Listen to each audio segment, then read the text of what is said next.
Nuovo giorno a Locarno e sul maxischermo di Piazza Grande un nuovo viaggio e un nuovo confronto con la realtà africana, questa volta della Repubblica Centroafricana, proprio là dove approda lo sguardo occidentale ma non accomodante di una giovane e idealista fotoreporter interpretata da Nina Maurice, protagonista di Camille, il nuovo film di Boris Lochkin che mostra come una guerra possa dirottare e allo stesso tempo accomunare il destino tragico di un paese lontano a quello di una singola persona. Camille, c'est le deuxième long métrage de Boris Lochkin et c'est un film qui, moi, m'a bouleversée. C'est un film qui raconte l'histoire vraie d'une photoreporter française, Camille Lepage, qui a été tuée à 26 ans pendant la guerre civile en Centrafrique. C'est un film qui, pour moi, est extrêmement particulier, original, comme film d'un occidental qui filme l'Afrique, le continent africain, parce que pour une fois, c'est pas l'Afrique vue avec une certaine distance, vue avec un certain misérabilisme, voire une certaine pitié.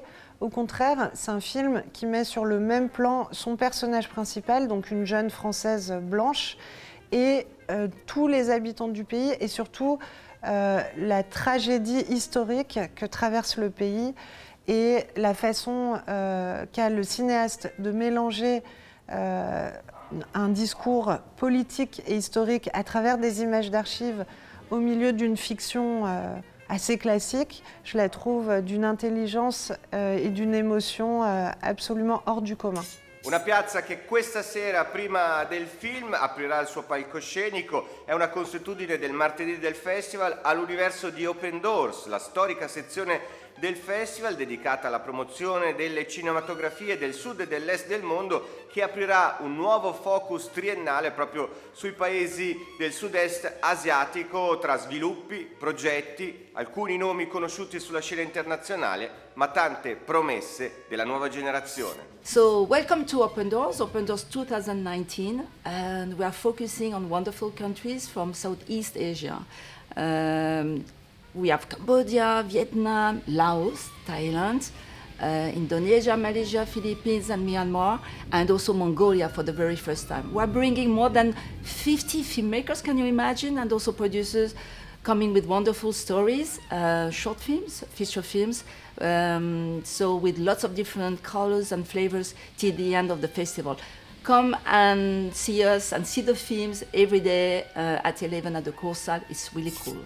A formare la doppietta di proposte oggi del concorso internazionale, oltre al film del regista svizzero di origini portoghese Basile da Cunha, a film Do Mundo, un film che ci porta in uno slam ai bordi di Lisbona, c'è anche Les Enfants d'Isadora, un film, il nuovo film del regista francese Damien Manivelle, tutto incentrato sulla danza, prendendo spunto da uno storico e straziante assolo composto un secolo fa proprio da Isadora Duncan e ripreso da donne contemporanee.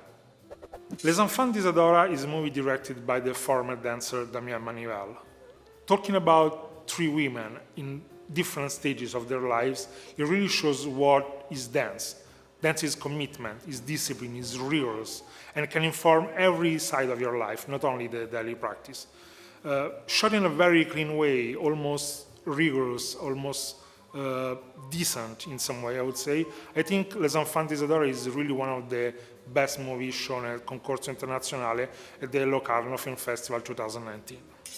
E adesso un salto alla sezione fuori concorso, perché ci sono due film italiani, un lungo e un corto, due autori quotati che possono essere accomunati dal fatto di aver portato uno sguardo all'interno di un carcere. Non è sogno di Giovanni Cioni, è un progetto interamente girato in una prigione, ispirato a Pierpaolo Pasolini e Pedro Calderón de la Barca, e invece il corto di Yuri Ancarani San Vittore, senza dialoghi, ma un'esplorazione attraverso i disegni di bambini che fanno visita a genitori detenuti.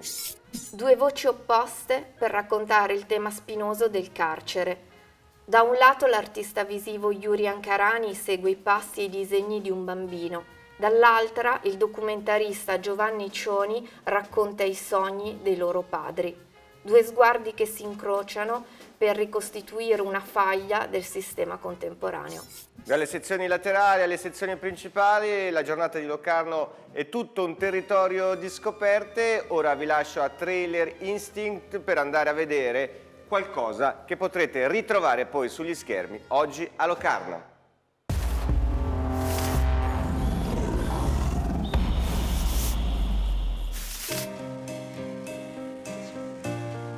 It's the same old sun that burns our skin, and the same old sky